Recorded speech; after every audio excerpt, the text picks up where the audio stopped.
Hey everybody, are we ready to make some tags? I am. Let's see if I can get under this camera without shaking you up too badly. We're going to take a tag, any tag you want. I'm going to be using these tags I made. They're a thin weight chipboard, a little bit thicker than a cereal box, but not much. So a cereal box would be perfect. And I have made them into double-sided tags because I'm going to put these in a book. I'm going to put a row of 3 of them in a junk journal that I'm making. And they're going to be double-ended and then double-sided. And the first thing to do is cover it with some texture paste. Remember making the texture paste? Yeah. We're going to use it right now. So I have my little handy dandy stencil here, and I'm not going to cover the entire surface, but I'm going to cover a good portion of it. I'm going to take a palette knife and my homemade texture paste. I'm going to put it on here, smear it on, and remember, try not to let your stencil move. That's not always going to be possible, but as much as possible. Don't let it move. And peel it off. Isn't that beautiful? I'm going to put a little more right here. Beautiful. Now, in the normal course of events, I would let this dry and then turn it over and do the other side. But through the magic of video, we have one already done.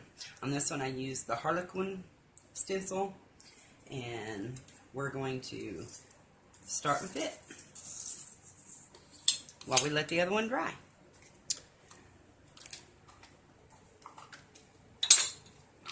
Now,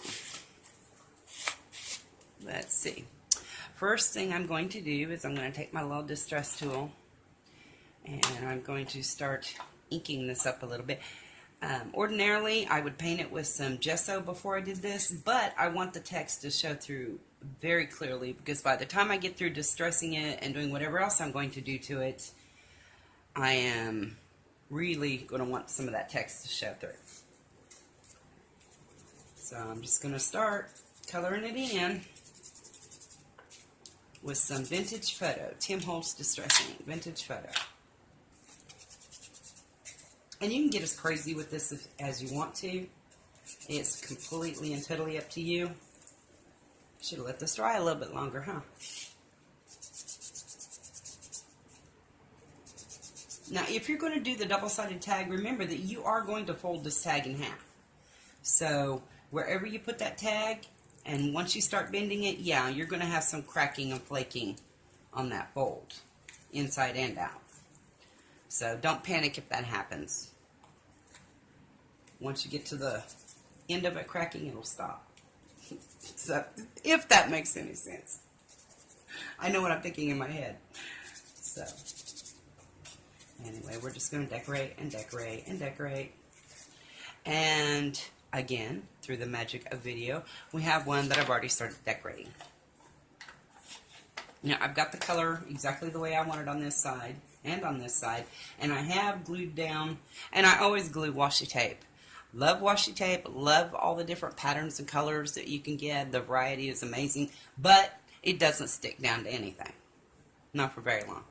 So when I use it on something like this, I always glue it down because I don't want it coming off later.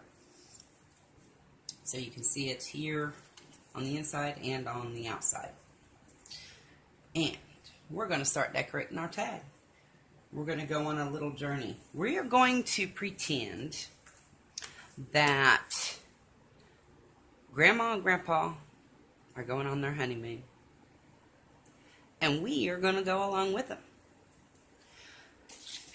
Because y'all know I love anything vintage, and we're going to make this really, really vintage. Now, I glued some lace down here to make a tuck spot and tied some of this string around it, which, of course, I distressed with the Distress ink. Why do we do this? I don't know why we do this. We do this because we distress everything, right? We do. We do. Okay, so first off, we're going to find, you've got a bunch of memorabilia here, some ephemera, all different kinds of things. And here's a picture. Look at that. Aren't they so cute? So in love. And they're getting ready to go on their honeymoon. So we're going to stick a little picture of them in here. Stick it up underneath those strings first, I guess, because we want it to stay in there. Get under there. There we go. There's Grandma and Grandpa at the beginning of their honeymoon. Now they're going to go on, listen, they're going to go on a world tour, okay?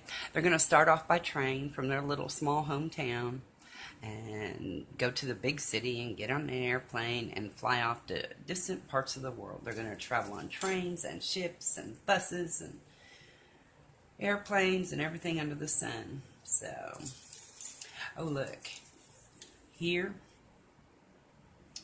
in Santa Catarina, Brazil, they stopped at the Lux Hotel. We're going to put that right down there. Now, what else did they do? Where did they go? Oh, looky there. Are they going to send a postcard home? No, it's too tall. Let's just keep going until we find what we want. No, fine. No.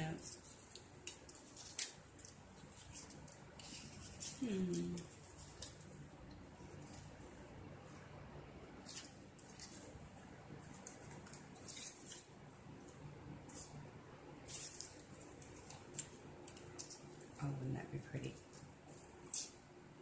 Put a little flower on here. Yeah.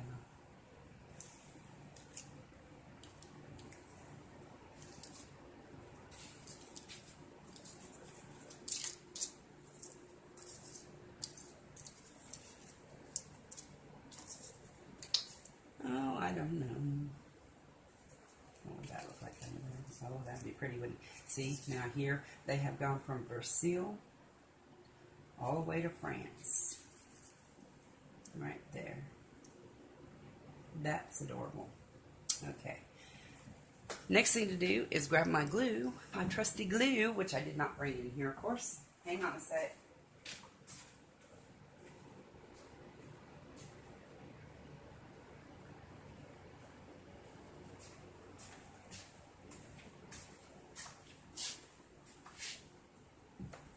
Okay.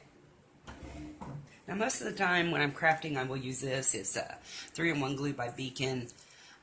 It has, like all glues, has its pros and cons. It is fairly quick drying and it will not warp your paper like a water-based glue. Well, this is a solvent-based glue. A water-based glue, you know, you glue something down and next thing you know your paper is all warped and distorted, and this will not do that, and that's why I use it.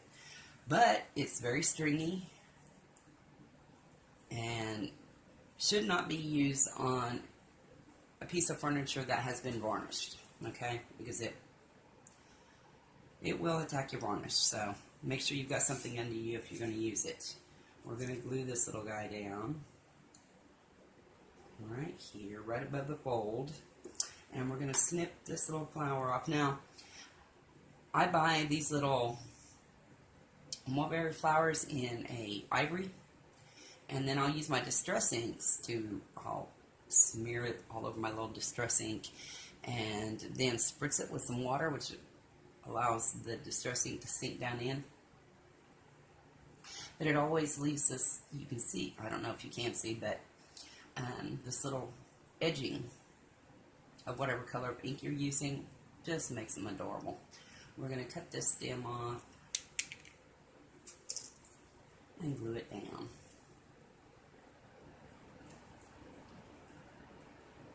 Right there.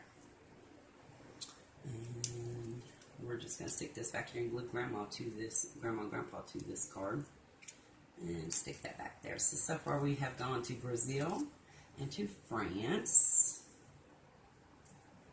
By the way, most of this is Tim Holtz ephemera that we're using. Okay, they have started on their journey. Now, I think on the other side, we'll flip it over, and on this side we're going to go ahead and glue down another piece of this lace for a little tuck spot. Are we? No, I don't even think we need to. We're going to make this their little documents side. all their little documents. You know, they got to have their traveling documents and all their tickets and all that. This is a Market Street Railway company. This was the first leg of their journey to get to a seaport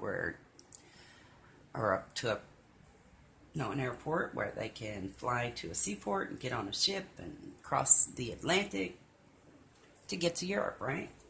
So I folded this in half and I'm going to tuck it back under here and then secure it with a little bit of glue.